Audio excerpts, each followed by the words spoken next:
Bonjour à tous. Je vais faire un peu comme en décembre, un épisode un peu what the fuck. J'ai rien préparé. J'avais une idée, mais j'ai pas eu le temps de la travailler. J'ai des préoccupations autres que tout ça, machin, bref, voilà. Donc j'ai quand même envie de papoter, alors j'y vais. À fond, comme ça. Comment comment formuler ma phrase? Comment débute votre année 2026? Ces 15 premiers jours, 20 premiers jours de 2026, de janvier, qu'est-ce que ça donne de votre côté? Parce que du mien, on est plutôt en mode, on continue sur la lancée des années précédentes, les galères ne se résolvent pas, les portes ne s'ouvrent pas, il y a même potentiellement des inquiétudes qui se rajoutent un petit peu à tout. Euh, Toujours cette sensation d'être bloqué, de pas être maître des choses, de devoir toujours composer avec les contraintes, pas forcément contraintes extérieures, parce que chacun a à composer avec certaines contraintes, etc. Mais j'en reviens aux contraintes de voisinage, en fait. Du coup, je fais cet épisode, saison 2 du Café Déco, en étant retranchée dans ma chambre. Bon, sachant que j'ai un T2, hein, je peux pas me retrancher dans beaucoup d'endroits non plus. Parce que les enfants sont à côté et que ça hurle et que ça tape et que ça machine partout. Et c'est une des raisons pour lesquelles j'ai du mal à me poser pour travailler quelque chose d'un petit peu plus sympathique et d'un petit peu plus abouti. Euh, pour tout vous dire, j'avais envie de vous parler à la base de l'intelligence artificielle et plus particulièrement de ChatGPT que je suis comme beaucoup à utiliser plus ou moins. Mais en fait, je voulais faire quelque chose d'un peu sympa dans mes modestes moyens intellectuels. Et donc, ça nécessite de se poser un petit peu, d'avoir de la tranquillité autour de soi pour faire appel un peu à les 3 neurones qu'on a, pour, pour assembler des idées de façon à peu près intelligente. Sauf que je suis toujours dans cette condition où même lire tranquillou dans mon canapé, dans mon salon, est soumis aux contraintes extérieures de voisinage. Et là, simplement regarder une série, en fait, j'ai arrêté. J'ai mis sur pause. Ça ne demande pourtant pas un effort intellectuel de dingue de regarder Once Upon a Time. J'en suis à la saison 7. Si vous avez regardé Once Upon a Time, vous aussi, dites-moi ce que vous en pensez. Est-ce qu'on n'est pas sur une de ces séries qui ont été usées jusqu'à la corde et 4 saisons auraient suffi en fait? Et que là, on est parti dans le what the fuck. On va jusqu'au bout, on y va, même s'il n'y a plus d'audience. Je sais pas comment a fini la série en termes d'audience. C'est très sympa de toujours voir certains personnages crochés quoi. Mais au bout d'un moment, est-ce que c'est pas un peu user le concept jusqu'à la corde? Voilà, vous me direz ce que vous en pensez. À côté de ça, je regarde aussi en soirée Gilmore Girl. J'aime beaucoup. Pareil, je vais arriver sur la dernière saison, je crois. Bon, après, il me semble qu'il y a une saison qui a été faite après, un peu plus. Bref, voilà, je verrai. Ça va, ça passe, mais c'est pareil. Je me dis, est-ce qu'on n'a pas éculé un peu le truc, machin, bref. Mais ça reste sympa. Au moins, dans Gilmore Girl, on n'a pas des voyages dans le temps, on saute pas d'un monde à l'autre, d'un univers à l'autre, de ci, de ça, il n'y a pas des... Bref, ça reste relativement simple à suivre. Donc du coup, comment voyez-vous cette année 2026, vous, en dehors de tout tirage de cartes, de toute prédiction plus ou moins réalisable? Parce que de mon côté, voilà.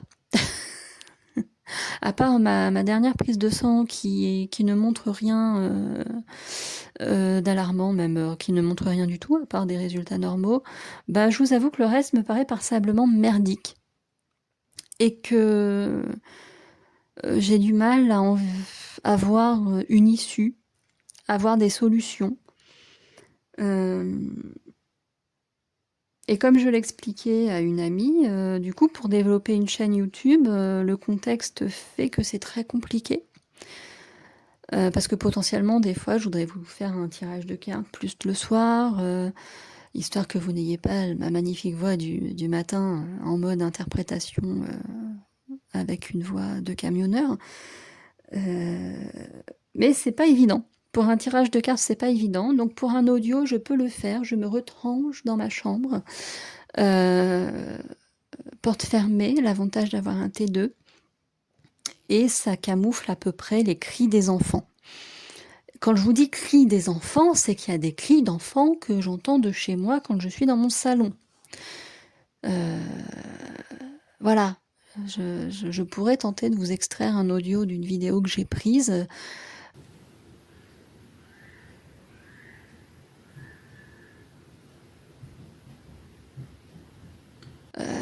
Je prends parfois, oui, des vidéos, je sais, je suis méchante, mais je me dis que si j'ai besoin de prouver les choses à un moment donné, j'ai plusieurs vidéos qui prouvent les choses qu'on entend de chez moi, des cris d'enfants. Des fois, j'ai peur, hein, je me dis, certains vont me dire, mais faut avertir les services sociaux, parce que, oui, mais je ne sais pas, en fait. Vous savez, il y a des gens, en plus, après, vous tapez des représailles, donc c'est très compliqué. En plus, il paraît que bon, bah, on n'est que 2 à entendre, hein, les autres ne sont pas dérangés, visiblement. Voilà, je sais qu'on a beaucoup de retraités qui ont peut-être des problèmes d'audition, mais voilà, visiblement, nous ne sommes que 2 dérangés, alors que bon, bah, il y a des portes d'armoires, de placards, de pièces qui claquent dans tous les sens, des enfants qui hurlent, mais on n'est que 2 à entendre.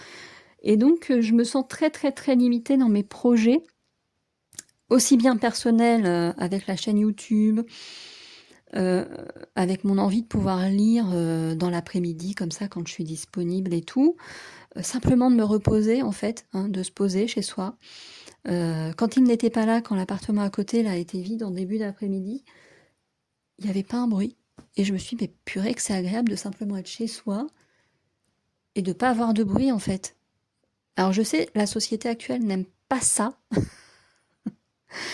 Il faut du bruit, il faut que ça bouge, il faut que ce soit... C'est comme ça qu'on montre qu'on est vivant. Moi, j'aime bien, en fait.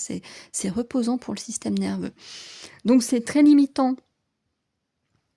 au niveau personnel. Et c'est aussi très limitant au niveau professionnel. Donc, je suis encore et éternellement en recherche d'emploi. Ce qui n'est pas une perspective d'avenir réjouissante non plus, parce que les offres auxquelles je peux postuler, ce ne sont que des CDD, parfois très courts, au SMIC, donc ça ne permet pas d'envisager un déménagement pour avoir des conditions plus sympathiques d'existence. D'autant plus que j'ai très peu de réponses, comme beaucoup de gens de ce que je peux voir sur les réseaux sociaux. J'ai totalement abandonné l'idée d'une auto-entreprise. Ici, c'est impossible. Vous imaginez bien que si je suis totalement soumise aux contraintes de voisinage pour filmer une vidéo de 30 minutes, de 40 minutes, 2 fois par semaine, et que c'est pour ça que je le fais à 7h30 le matin, imaginez pour pouvoir bosser tout au long de la journée. C'est compliqué.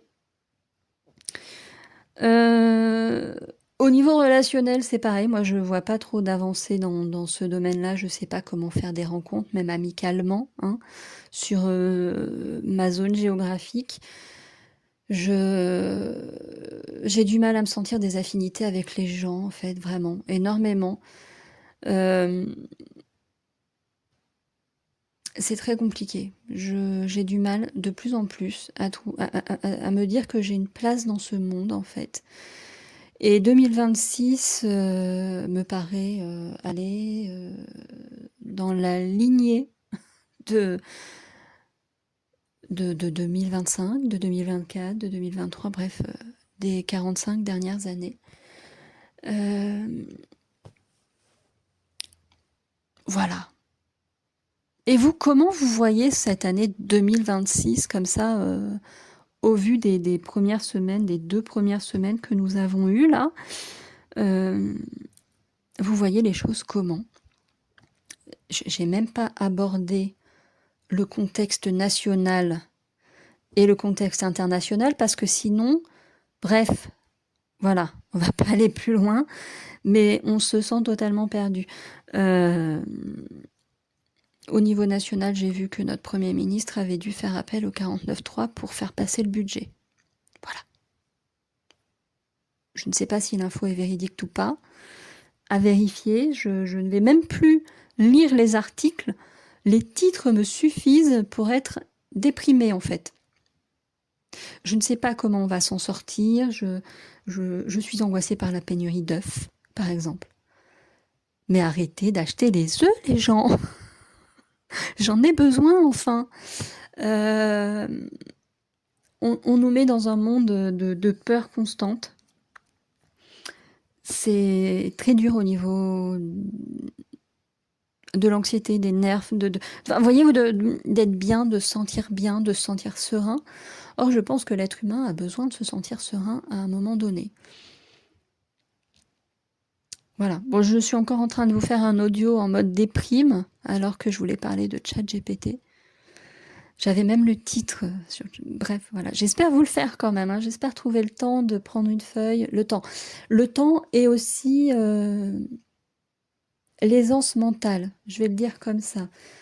L'aisance mentale pour pouvoir me poser, pour écrire quelque chose d'un peu construit. Même si je manque de pratique, je manque de beaucoup de choses à ce niveau-là. Bref. Est-ce que vous avez profité du petit épisode neigeux que nous avons eu en début janvier? Moi, j'ai trouvé ça tout à fait sympathique et très régressif.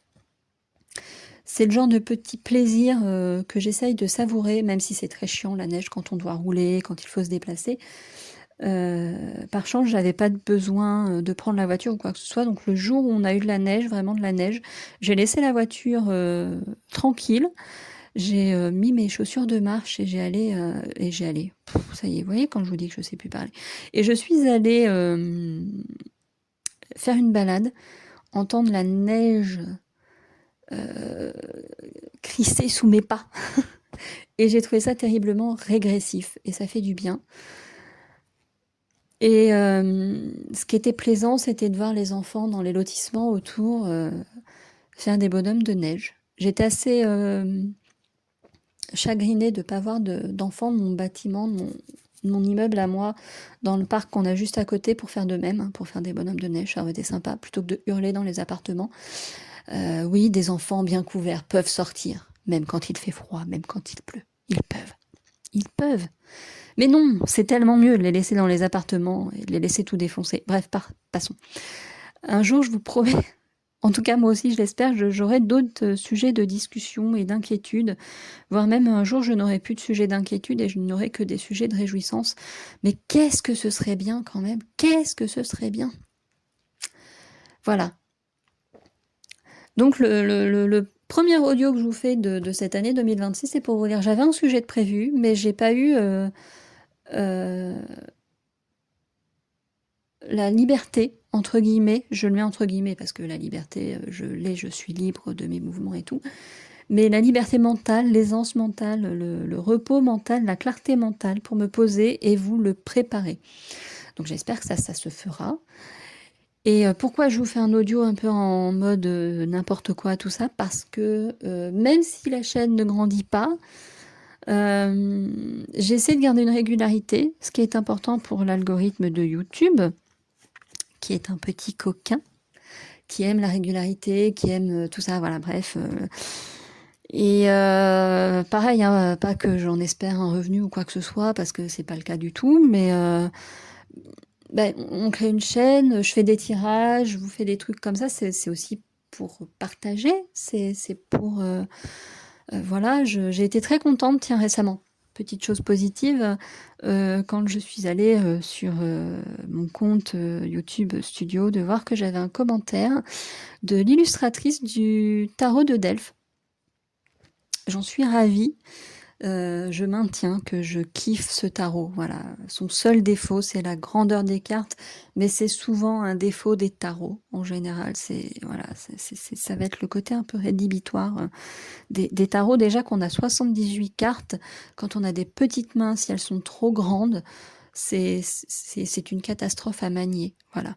Mais le tarot de Delphes est magnifique, il est sublime, je le kiffe. Les illustrations sont superbes. Je maintiens que ça reprend les bases essentielles niveau symbolique du tarot. Je suis pas une experte, hein, attention, mais voilà, vous prenez un tarot classique, vous prenez le tarot de Delphes, vous retrouvez les éléments essentiels de chaque carte. Et ça, je trouve ça vraiment génial. Et ce côté épuré avec un fond noir, etc., les couleurs qui sont... Enfin, moi, je le trouve magnifique. Vraiment, il est sublime.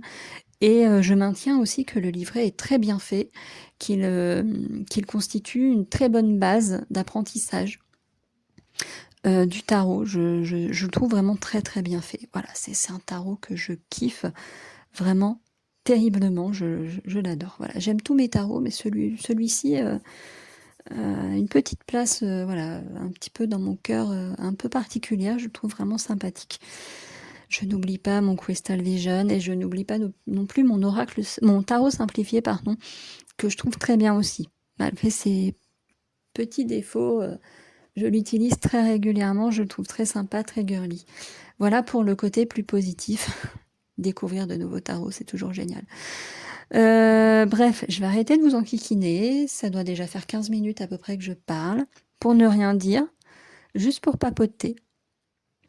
Peut-être un jour que des gens papoteront en commentaire aussi avec moi. Ou entre vous aussi, hein, ce serait sympa. On en a besoin, je crois, de retisser du lien. Moi, j'aimerais beaucoup que cette année 2026 soit créatrice de liens sincères, de liens profonds, de liens concrets, de liens durables, de liens équilibrés, voilà, de liens nourrissants. J'aimerais beaucoup que 2026 soit synonyme de ça. Je nous le souhaite à tous parce que je pense qu'on en a besoin. Donc j'espère vraiment que ça se concrétisera. Je vais vous laisser ici. Je vais aller faire mon petit montage. Et on se retrouve de toute façon dimanche pour le tirage des énergies de la semaine prochaine.